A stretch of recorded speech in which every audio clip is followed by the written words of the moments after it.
नमस्कार दोस्तों, स्वागत है आपका आज के इस नए वीडियो में। हम लोग बात करेंगे बीएसबी के द्वारा सक्षमता परीक्षा 2024 अप्लाई ऑनलाइन का जो रिलीज डेट आया है और इसका एग्ज़ाम कब होगा, इसमें जो फॉर्म हम भरेंगे तो इसमें क्या क्या डॉक्यूमेंट लगेगा, कितना नंबर का एग्ज़ाम होगा, कितना पेमेंट कटेगा, इसके बारे में हम लोग बात करेंगे।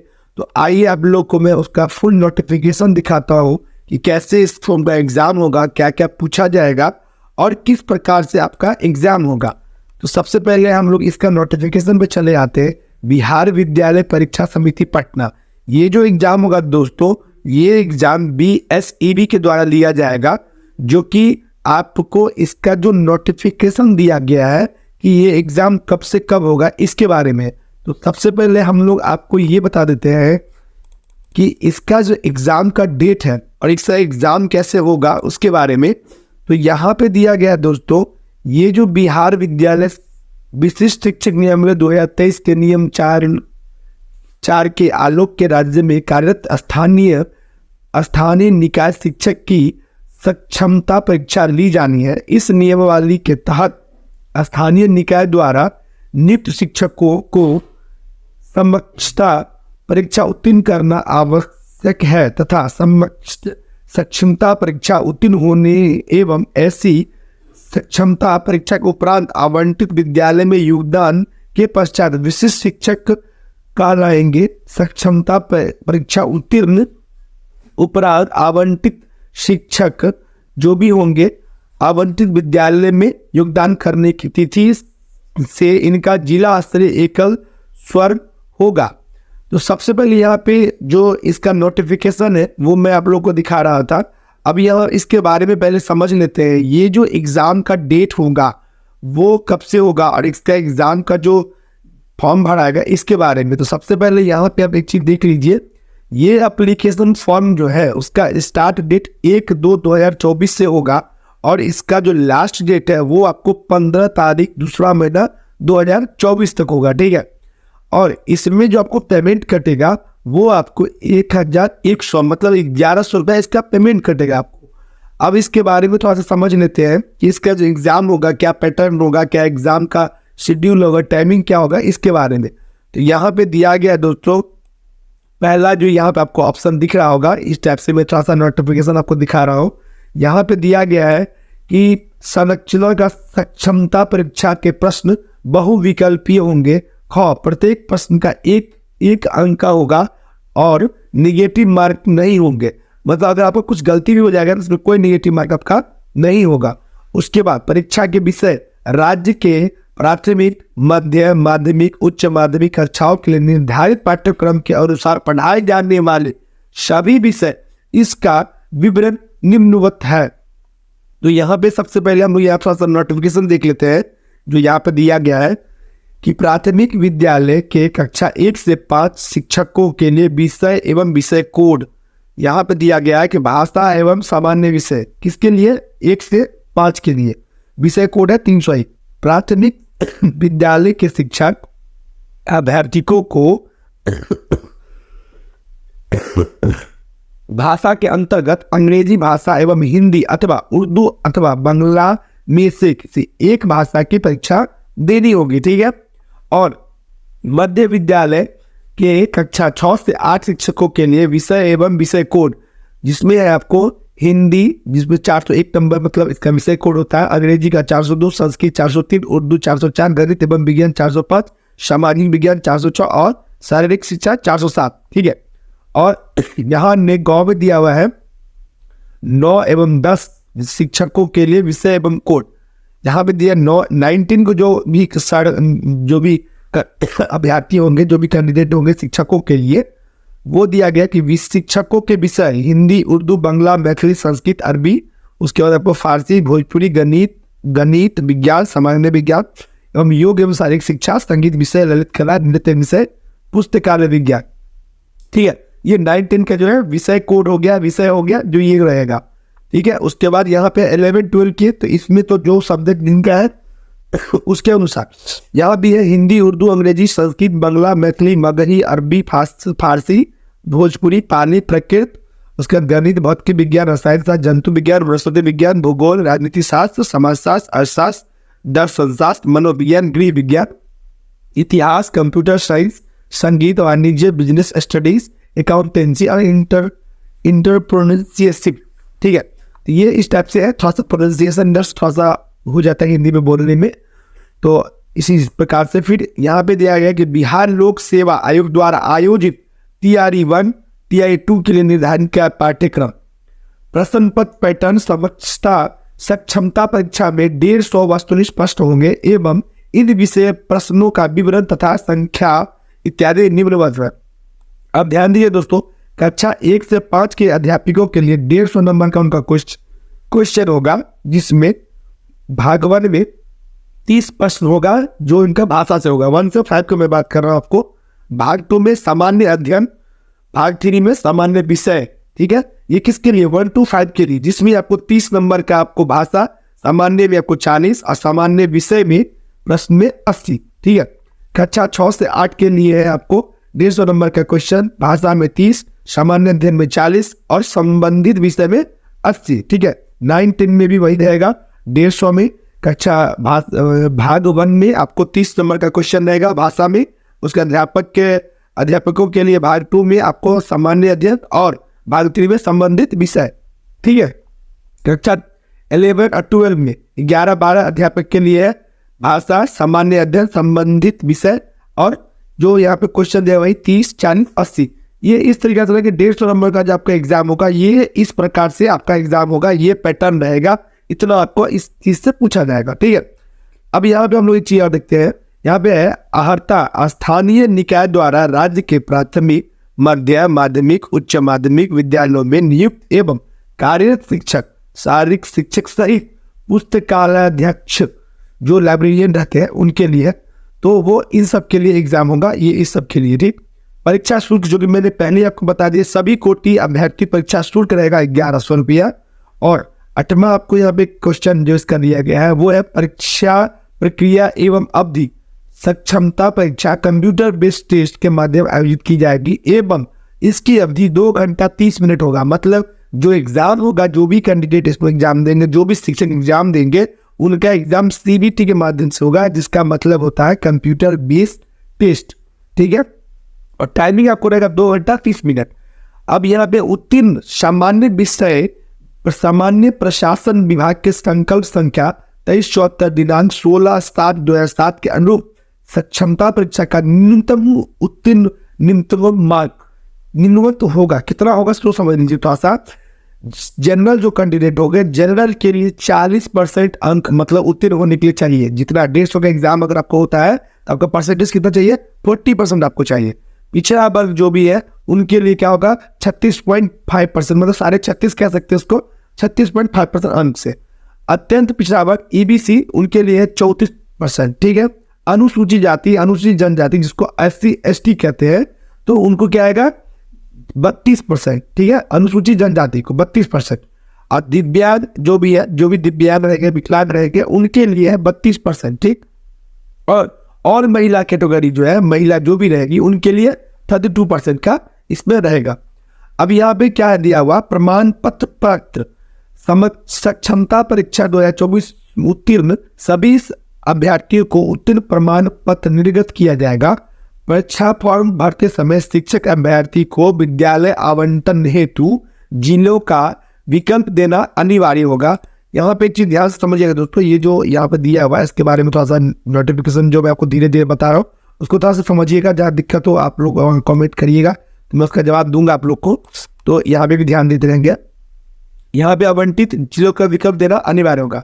12वां आपको क्वेश्चन इसमें आ रहा है, शिक्षक अभ्यर्थी द्वारा भरे गए आवेदन सबमिट करने के उपरांत संबंधित जिला के जिला कार्यक्रम पदाधिकारी स्थापना के लॉगिन में जाएगा। तत्पश्चात जिला कार्यक्रम पदाधिकारी स्थापना द्वारा जांचों उपरांत इसे अंतिम रूप से सबमिट किया जाएगा, जिस पर जिला कार्यक्रम पदाधिकारी स्थापना का डिजिटल हस्ताक्षर अंकित होगा। सत्यापन के दौरान जिला कार्यक्रम पदाधिकारी स्थापना या आश्वस्त हो लेंगे कि शिक्षक अभ्यर्थी सक्षम स्थानीय निकाय द्वारा वास्तव में नियोजित शिक्षक है।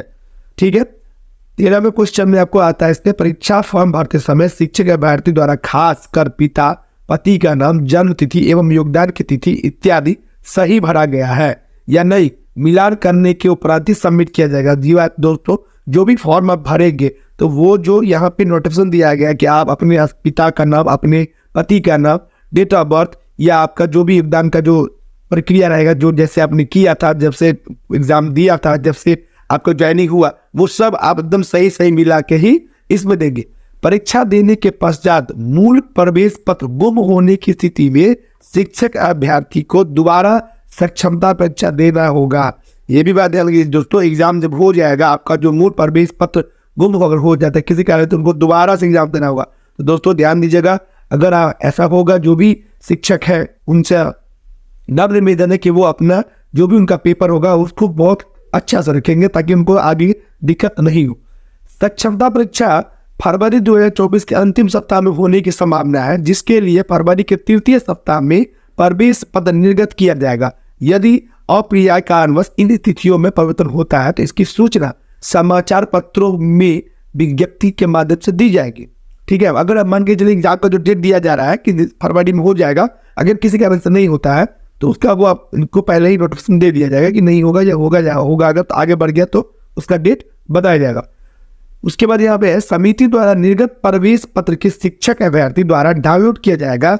डाउनलोड किए गए प्रवेश पत्र को जिला कार्यक्रम पदाधिकारी स्थापना द्वारा माह दिसंबर 2023 के वेतन का भुगतान का सत्यापन वेतन भुगतान पंजी से कर भौतिक हस्ताक्षर के उपरांत अपलोड किया जाएगा। शिक्षक अभ्यर्थी के आधार कार्ड, नियोजन निकाय द्वारा निर्गत नियुक्ति पत्र एवं फोटो का मिलान कर ही जिला कार्यक्रम पदाधिकारी स्थापना द्वारा प्रवेश पत्र पर प्रति हस्ताक्षर किया जाएगा। मतलब जो भी चीज आप अपलोड किए रहेंगे वो उनसे मिला लेंगे, तभी उनका जो प्रवेश पत्र होगा उस पर साइन किया जाएगा, जो भी उनका होगा करना जिला द्वारा। वैसे शिक्षक अभ्यर्थी जिन्हें सक्षमता परीक्षा देनी है उन्हें ऑनलाइन परीक्षा हेतु कंप्यूटर पर आवश्यक प्रैक्टिस करने की सलाह दी जाती है। मान लीजिए जो भी कैंडिडेट देंगे, जो भी शिक्षक इसका एग्जाम देंगे और उनका एग्जाम तो कंप्यूटर पर होगा, अगर उनको कंप्यूटर चलाना नहीं आता है तो उनके लिए ये उपाय भी दिया गया है कि उनका जो है कंप्यूटर का लिए प्रैक्टिस करने के लिए आपको दिया जाएगा, जो कि आपको यह प्रैक्टिस नजदीकी विद्यालय के ICT लैब में संध्या 5 बजे के बाद अथवा नजदीकी प्राथमिक शिक्षक प्रशिक्षण संस्थान, जिला शिक्षा एवं प्रशिक्षण संस्थान, प्रशिक्षण महाविद्यालय में संध्या 7:30 बजे से 9:30 बजे तक की जा सकती है। शिक्षक अभ्यर्थी यदि चाहे तो अपनी और सुविधा अनुसार निजी कंप्यूटर संस्थान में भी प्रैक्टिस कर सकते हैं। मान लीजिए आपको वहां नहीं करना, आपके पास अपना खुद का कंप्यूटर है तो आप खुद कर लीजिए, या आपको साइबर कैफे से जाके लैब में जाके आप प्रैक्टिस कर सकते हैं, या जहाँ पे कंप्यूटर का सिखाया जाता है तो वहाँ भी आप 2 महीना 3 महीना ट्रेनिंग लेके ये कर सकते हैं। जब तक आपके पास टाइम है, जब तक टाइम उसका प्रैक्टिस कर सकते हैं कि कैसे एग्जाम होगा, आप कंप्यूटर कैसे चलाएंगे, माउस कैसे पकड़ेंगे, कीबोर्ड कैसे पकड़ेंगे, ये सब चीज़ को नॉलेज मिलेगा अगर आप प्रैक्टिस करना चाहते हैं तो ये अच्छा है दोस्तों। जो भी शिक्षकगण देंगे उनसे भी नम्र निवेदन है, अगर आपको नहीं चलाने में कोई दिक्कत है, परेशानी, तो आप लोग इस सब चीज़ का सहारा ले सकते हैं। आप प्राइवेट से भी कर सकते हैं, या आपको जो भी निजी संस्थान होंगे वहाँ पे भी हो जाएगा, तो ये बढ़िया है। सक्षमता परीक्षा उत्तीर्ण के पश्चात सभी उत्तीर्ण अभ्यर्थी को विद्यालय आवंटन के पूर्व काउंसलिंग होगा, जिसमें उनके प्रमाण पत्रों की जांच की जाएगी तथा थंब इम्प्रेशन एवं आइरिस रिकॉग्निशन का मिलान किया जाएगा। ठीक है, एग्जाम जब खत्म हो जाएगा और उनको जो भी सेक्टर में जहां भी विद्यालय आवंटन किया जाएगा तो उनका आइरिस से भी होगा और थंब इम्प्रेशन मिलेगा। ठीक है, जिला कार्यक्रम पदाधिकारी स्थापना यह ध्यान रखेंगे सभी प्रकार के न्यायालय शिक्षक अपीलीय पदाधिकारी में विचाराधीन मामलों में संबंधित अभ्यर्थी का सक्षमता परीक्षा आवेदन पत्र सबमिट नहीं हो सके। ठीक है, किसी तरह का अगर कुछ गलती होता है तो उनका सबमिट नहीं हो सके, ये उनके लिए है, जो पदाधिकारी होंगे उनके लिए है ये नोटिफिकेशन। यह सक्षमता परीक्षा स्थानीय निकाय द्वारा विधिवत चयनोपरत नियोजित हुआ कार्यरत शिक्षक के लिए इसके इतर कोई भी शिक्षक व्यक्ति परीक्षा में सम्मिलित होने हेतु पात्र नहीं है। इसके अतिरिक्त पूर्व नियोजित रहे एवं वर्तमान में नियोजन मुक्त सेवानिवृत्त हो चुके शिक्षक इस परीक्षा में सम्मिलित होने के पात्र नहीं है। ठीक है, तो वो भी ध्यान दीजिएगा कौन कौन इस एग्जाम को नहीं देंगे इसके बारे में। शिक्षक द्वारा अपने जिला के जिला कार्यक्रम पदाधिकारी स्थापना के माध्यम से ऑनलाइन भरे गए परीक्षा आवेदन के विवरणों के आधार पर समिति द्वारा उनका प्रवेश पत्र निर्गत किया जाएगा। प्रवेश पत्र निर्गत किए जाने के मात्र से ही परीक्षा के लिए अभ्यर्थी की पात्रता की संपुष्टि नहीं होगी। मतलब उनका जो जाएंगे प्रवेश पत्र निर्गत किए जाने के मार्क्स से परीक्षा के लिए संपुष्टि नहीं दी जाएगी। जो भी फॉर्म ऑनलाइन भरे रहेंगे तो उनका जो एडमिट कार्ड आएगा उसी के द्वारा इनका एग्जाम होगा और यही उनका मान्य होगा। ठीक है, अब यहाँ भी कुछ और क्वेश्चन सब है जो आप लोग के दिमाग में चल रहा होगा, वो मैं आप लोग को थोड़ा सा पढ़ के नोटिफिकेशन जब मैं आपको बता देता हूँ। थोड़ा सा यहाँ पे थोड़ा सा नीचे करते हैं। हाँ, अब यहाँ मैं आपको बता देता हूँ। यहाँ पे कुछ और क्वेश्चन जो दिया गया है ये यहाँ इस प्रकार है कि यहाँ पे आपको जो भी फॉर्म आप लोग भरेंगे उसके हिसाब से है। 22वां है परीक्षा प्रकाशित भरे जाने की प्रक्रिया को लेकर परीक्षा फल का प्रकाशन व प्रमाण पत्र निर्गत करने की प्रक्रिया के बीच अथवा परीक्षा फल प्रकाशन पश्चात के शिक्षक सेवा काल में यदि किसी भी समय यह पाया जाता है कि संबंधित परीक्षार्थी इस परीक्षा हेतु पात्र नहीं था तो उसका अभिव्यक्त परीक्षा फल एवं प्रमाण पत्र रद्द कर दिया जाएगा। ठीक है, ये भी ध्यान रखिएगा। निर्धारित अवधि में विहित शुल्क के साथ जिस इच्छुक अभ्यर्थी का ऑनलाइन आवेदन जिला कार्यक्रम पदाधिकारी स्थापना माध्यम की समिति के प्राप्त नहीं होगा उसका प्रवेश निर्गत नहीं किया जाएगा। मान लीजिए आपने फॉर्म तो भरा और किसी कारण से पेमेंट किया, पेमेंट फेल हो गया तो आपका फॉर्म जो है एक्सेप्ट नहीं किया जाएगा। तो आपने पेमेंट कीजिएगा, उस पर ध्यान दीजिएगा दोस्तों कि आपका पेमेंट हुआ कि नहीं, सक्सेसफुल हुआ कि नहीं। ठीक है, अब यहाँ पे कंप्यूटर बेस्ड CBT माध्यम से आयोजित किए जाने वाली परीक्षाएं से अभ्यर्थी की संख्या अपेक्षाकृत ज़्यादा होती है कारण एक से अधिक पालियोस सिटिंग द्वितीय डेट्स में इन परीक्षाओं का परीक्षा बल तैयार करने के पूर्व नॉर्मलाइजेशन की विधि अपनाई जाती है ताकि किसी विशेष पाली के अभ्यर्थी को कोई लाभ या हानि नहीं हो। इसीलिए इस परीक्षा में नॉर्मलाइजेशन विधि अपनाकर परीक्षा फल प्रकाशित किया जाएगा। और एक बात ध्यान दिया दोस्तों, यहाँ पे थोड़ा सा और आप लोग को जूम करके दिखा देते हैं। हाँ, अभी यहाँ पे एक चीज और है इस प्रकार से, उदाहरण स्वरूप यहाँ पे एक क्वेश्चन भी दिया गया है कि एक मिनट, हाँ उदाहरण सहित थोड़ा सा स्क्रॉल कर लेते हैं, थोड़ा सा बताने में भी अच्छा रहता है। नोटिफिकेशन दिखता रहता तो पता चलता है कि क्या क्या जो बताया जा रहा है वो सही बताया जा रहा है कि नहीं। ठीक है, हाँ परीक्षा शुल्क के बारे में तो मैंने आप लोग को बता ही दिया, ये सब एक चीज के रूप से लिखा हुआ है। यहाँ पे ऑनलाइन परीक्षा आवेदन पत्र भरने के हेतु शुल्क जमा करने की तिथि जो है आपको 1/2/2024 से लेकर 15/2/2024 तक स्वीकार किए जाएंगे। ये तो क्लियर कर दिया गया दोस्तों। और इस जो फॉर्म भराएगा www.bscbsakshamta.com पर जाके आपको फॉर्म भराएगा, इसके लिए कोई दिक्कत ही नहीं है। इसके बाद यहाँ पे क्या दिया गया दोस्तों, परीक्षार्थी आवेदन पत्र समिति द्वारा वेबसाइट पर भरने हेतु विधि निम्नवत है। उपयुक्त वेबसाइट की आवेदन प्रक्रिया 3 चरण में पूर्ण हो जाएगी। पंजीकरण, फॉर्म भरना, भुगतान करना। मतलब पहले रजिस्ट्रेशन होगा, फिर फॉर्म भरा जाएगा, उसके बाद भुगतान करना। ठीक है, अब इसमें भी क्या है ये चीज क्लियर कर दिया गया। तो पहला आपको जो यहाँ पे है पंजीकरण, प्रथम बार में अभ्यर्थी रजिस्टर न्यू कैंडिडेट पर क्लिक करेंगे, तत्पश्चात इंटरेस्ट का पेज खोलेंगे, रजिस्ट्रेशन पेज का आवेदन अपनी संबंधित सूचनाएं भरेंगे, रजिस्टर बटन पर क्लिक करेंगे। रजिस्ट्रेशन करने के पश्चात आवेदक के मोबाइल पर पंजीकृत SMS के माध्यम से OTP भेजा जाएगा। OTP डालकर रजिस्ट्रेशन की प्रक्रिया पूर्ण हो जाएगी, इसमें उनका यूजर ID और पासवर्ड आ जाएगा। दूसरा स्टेप में है आपको फॉर्म भरना होगा, जो भी उससे पूछा जाएगा उसके हिसाब से परीक्षा शुल्क का भुगतान करना होगा। आवेदन पत्र बुक करने के उपरांत मेक पेमेंट का ऑप्शन खुल जाएगा, तो उनको पेमेंट भी फॉर्म भरने का तो करना ही होता है, तो पेमेंट करना होगा। ठीक है, चौथा ऑप्शन में परीक्षा शुल्क का भुगतान करना ये तो कर दिया गया, जो पेमेंट डेबिट कार्ड और QR कोड के माध्यम से, UPI के माध्यम से, जो जैसे आपको पॉसिबल होगा आप पेमेंट कर सकते हैं, कोई दिक्कत नहीं है। पांचवा है कि आपका जो फोटो है, रंगीन फोटो पासपोर्ट साइज चाहिए, जो कि आपको 20 KB से 100 KB तक जो अपलोड करना होगा वो 20 KB से 100 KB के अंदर होना चाहिए। ये चीज क्लियर कर दिया गया है फोटो के लिए। अब बैकग्राउंड में भी दिया गया है कि आपका फोटो रिसेट होना चाहिए, बैकग्राउंड व्हाइट होना चाहिए। ठीक है, और सिग्नेचर में भी आपको बैकग्राउंड व्हाइट ही होना चाहिए, जो स्पष्ट आपका चेहरा भी दिखे, फोटो में भी आपका चेहरा स्पष्ट दिखे। ये चीज का पूरा ध्यान हम लोग को रखना है। अब यहाँ पे क्या देख लीजिए, यहाँ पे दिया गया है कि प्रमाण पत्र अपलोड करना। देख लीजिए दोस्तों, ये बहुत इंपॉर्टेंट है, आप लोग ध्यान दीजिएगा कि मैट्रिक का प्रमाण पत्र चाहिए, इंटर का चाहिए, उसके बाद स्नातक का प्रमाण पत्र चाहिए एवं अंक पत्र चाहिए। दोनों चीजें मांग रहा है, मतलब मार्कशीट और सर्टिफिकेट दोनों यहाँ पर लिखा हुआ है। ठीक है, जो यहाँ पर लिखा हुआ है। ठीक, उसके बाद यहाँ पे स्नातक पत्र एवं अंक पत्र दिया गया। DLED है, DLED है, उसके बाद BLB है या अन्य प्रशैक्षणिक का प्रमाण पत्र एवं अंक पत्र है, तो वो सब आप रखिएगा। वो जो जो वहाँ पे मांगेगा वो आपको देना होगा। जाति प्रमाण पत्र आपका होगा, आधार कार्ड आपका होगा, उसके बाद आपने TET पास किया था, CTET पास किया था, STET पास किया था, तो वो भी डॉक्यूमेंट आपके पास होगा, वो भी आपको डालना होगा।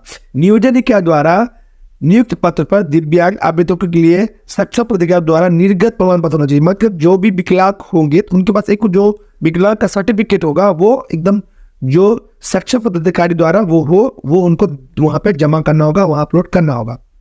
उसके बाद अभ्यर्थी आवेदन पत्र भरने के पूर्व व्यू बटन करके क्लिक करके देख सकते हैं कि उन्होंने जो फॉर्म भरा है वो सब सही है कि नहीं। ठीक है, यदि ऑनलाइन भरे गए आवेदन पत्र में कोई त्रुटि एडिट बटन का क्लिक कर अपना वंचित में सुधार करना है तो आवेदक सुरक्षित करने के बाद ही सेव करेंगे। मतलब अगर मान लिया फॉर्म भरते हैं, किसी प्रकार का फॉर्म भरने में गलती हो जाता है और आप प्रीव्यू में देखते हैं कि आपका ये फॉर्म भरने में गलती हो गया है, तो आपको क्या करना है, जो भी एडिट करना है वो आपको एडिट कर लेना है। ठीक है, इस प्रकार से आपको एडिट करना है।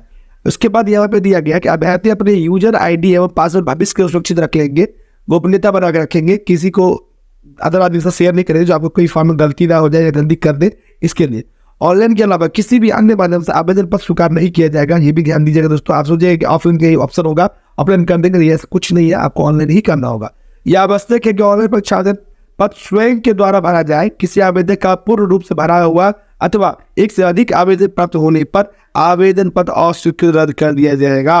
मतलब आप सोचेंगे हम दो ऑप्शन से भर देते हैं, 2 बार भर देते हैं, तो आपका एक जो है उसको रिजेक्ट कर दिया जाएगा, रद्द कर दिया जाएगा। तो ये भी बात ध्यान रखिए दोस्तों, जो भरिएगा एक ही बार भरिएगा और सही से भरिएगा। ठीक है, अब यहाँ पे और चीज दिया गया है कि आवेदन पत्र के आवेदन वाले विवरण गलत पाए जाने पर उनका आवेदन अस्वीकृत करते हुए उनका परीक्षाफल रद्द कर दिया जाएगा। ये भी चीज ध्यान रखिएगा। घोषणा पत्र एवं हस्तांतरण के लिए अंग्रेजी के बड़े अक्षर कैपिटल लेटर का प्रयोग वर्जित है। ध्यान दीजिएगा दोस्तों, जो आपको घोषणा पत्र मिलेगा, जो आप सिग्नेचर वगैरह कीजिएगा तो उसमें कैपिटल लेटर नहीं करना है। मतलब आप जो सिग्नेचर करते हैं स्मॉल लेटर में, वो स्मॉल लेटर में ही सिग्नेचर होगा, कैपिटल लेटर में नहीं होगा। ये तो लगभग सबको पता है, फिर भी एक बार बता दिया गया। आवेदन पत्र भरने के पश्चात आवेदक अपने आवेदन फॉर्म की एक हार्ड कॉपी डाउनलोड करेंगे और सुरक्षित सुरक्षित रखेंगे। भरे गए आवेदन किसी प्रकार की गलत जानकारी जाने उम्मीदवार निर्दिष्ट कर दी जाएगी। अगर आप लोग फॉर्म भरते कोई प्रकार की गलती डाटा भरिएगा और वो नहीं पाया जाएगा मिलान में, तो आपको वो रद्द कर दिया जाएगा। ये चीजें ध्यान रखेंगे दोस्तों, तो फॉर्म सही से भरना है। सभी अभ्यर्थियों को सलाह दी जाती है कि सभी तरह का अध्ययन सूचनाओं के लिए सीमित वेबसाइट पे अवलोकन करते रहेंगे। ये चीज ध्यान देते रहेंगे कि क्या वेबसाइट पे कुछ अपडेट भी अगर हुआ तो वो उतना ध्यान देंगे और सही करना होगा तो कर लेंगे। उसके बाद यहाँ पे इस परीक्षा हेतु ऑनलाइन माध्यम से आवेदक पात्र इच्छुक पात्र अभ्यर्थी परामर्श दिया जाता है कि ऑनलाइन आवेदन पत्र भरने के लिए क्रम में अपनी सभी विवरणों को पूर्णतः सही भरा जाना सुनिश्चित करें। मतलब जो फॉर्म भर रहे हैं आप, जो मैं बार बार कह रहा हूँ कि आप सही से फॉर्म भरे, कोई तरह का गलती रह जाए, दिक्कत हो जाए।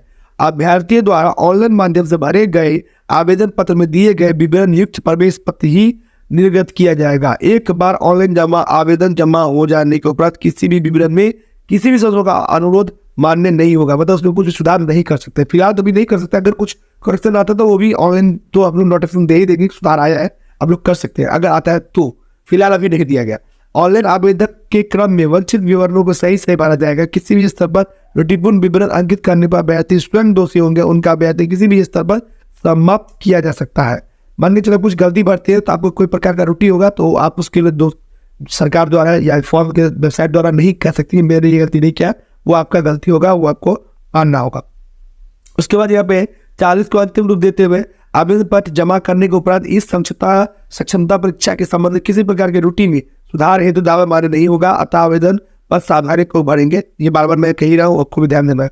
अपूर्ण त्रुटिपन एवं निर्धारित प्रक्रिया के तहत परीक्षा शुल्क की राशि नहीं जमा होने की स्थिति में परीक्षा आवेदन पत्र को अस्वीकृत कर दिया जाएगा, जिसकी जवाबदेही संबंधित अभ्यर्थी की होगी। मतलब आप फॉर्म जो मैं शुरू वहाँ भी बोला हूँ कि फॉर्म भरने के बाद आप सोचिए पेमेंट नहीं हुआ है, हो जाएगा, कर लेंगे, और नहीं हो पाया किसी कारण से तो उसका जो है वो रद्द हो जाएगा। तो फॉर्म जो भरेंगे तो पेमेंट कर लेंगे ध्यान से। अब लास्ट 42वां क्वेश्चन है कि परीक्षा आवेदन पत्र में विवरणों को शुद्ध अंकित किए जाने के संबंध में आवश्यक मार्गदर्शन। इस परीक्षा हेतु ऑनलाइन माध्यम से आवेदन करने के इच्छुक पात्र अभ्यर्थी परामर्श दिया जाता है कि ऑनलाइन आवेदन पत्र भरने के क्रम में अपनी सभी विवरणों को पूर्णतः सही भरना सुनिश्चित करेंगे। मतलब फॉर्म जो भरेंगे तो सही हो उसको सुरक्षित करेंगे। आवेदक द्वारा ऑनलाइन भरे गए आवेदन की विवरण आधार पर समिति द्वारा उनका प्रवेश निर्धारित किया जाएगा। मतलब जो आप भरेंगे उसके हिसाब से ही आपको होगा। वैसे आवेदक जो ऑनलाइन परीक्षा आवेदन में साइबर कैफे के माध्यम से भर रहे हैं, उन्हें परामर्श दिया जाता है कि स्वयं साइबर कैफे में बैठकर कंप्यूटर स्क्रीन पर विवरण की जा रही प्रविष्टि एंट्री का सततपूर्वक एवं अवलोकन करते रहेंगे। यह आवश्यक होकर कि सभी विवरण सही रूटीन पर भरे गए हैं। ध्यान रखिएगा दोस्तों, अगर आप साइबर कैफे से भरवाते हैं, खुद से नहीं भर रहे, साइबर से भर रहे हैं, तो आप जो वो फॉर्म भरेंगे उसको बढ़िया से देख लीजिए, तभी उसको सबमिट करने के लिए बोलिएगा। हर साइबर में जिस साइबर से आप भरेंगे उनके लिए है। बाद में कभी ऐसा देखा गया कि ऑनलाइन आवेदन पत्र भरते समय EBC अत्यंत पिछड़ा वर्ग के आवेदक द्वारा पोर्टल पर रूटीबस EWS आते उसे कमजोर वर्ग श्रेणी EWS कमजोर रूप से आवेदक को द्वारा EBC अत्यंत पिछड़ा श्रेणी अंकित कर दिया जाता है। मतलब कभी EBC को EWS कर दिया जाता है, जो पूर्णतः गलत है। मान के चलिए आप EBC है, गलती से आप भर दी EWS, जबकि EWS किसके लिए है? वो सिर्फ जनरल के लिए। तो आपने EBC और EWS वहाँ पर ऑप्शन दिया आएगा, तो आपको ध्यान देना है। अगर आप EBC कैटेगरी में तो ही आप EBC को सेलेक्ट करेंगे, और EWS जो है वो सिर्फ जनरल के लिए है।